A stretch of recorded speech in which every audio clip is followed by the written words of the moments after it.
The plan was for President Obama and Prime Minister Cameron to focus on the special relationship between America and Great Britain. Instead, they focused on the not-so-special relationship between America and BP. British Prime Minister David Cameron came to the White House to find common ground with President Obama on issues from Afghanistan to the global economy. It was, though, the American furor over British oil giant BP that overshadowed everything else. I completely understand the anger that exists right across America. The oil spill in the Gulf of Mexico is a catastrophe. But it's not just the oil spill. BP is now at the center of a second explosive controversy, the release last year from a Scottish prison of convicted terrorist Abdel Basset al-Megrahi, who was serving a life sentence for his role in bringing down Pan Am Flight 103 over Lockerbie, Scotland in 1988.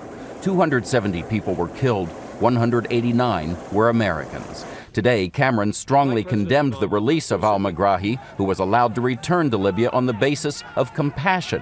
He was supposedly near death from cancer, but a year later, he's still alive. Releasing the Lockerbie bomber, a mass murderer of 270 people, the largest act of terrorism ever committed in the United Kingdom, was completely wrong. He showed his victims no compassion. Democrats on Capitol Hill are calling for an investigation into claims that BP lobbied the British government to release Megrahi in return for a multi-billion-dollar oil deal with Libya. Today, Cameron defended his decision not to open an inquiry, and he evaded the question of whether BP had a role in al-Megrahi's release. The role of BP and any lobbying they might have done is an issue for BP and an issue that they should explain themselves. BP has denied the allegations, but Secretary of State Hillary Clinton, traveling overseas, called for an investigation into BP's possible role in al-Megrahi's release. Today, President Obama agreed, but picked his words carefully to avoid public disagreement with Cameron. We should have all the facts.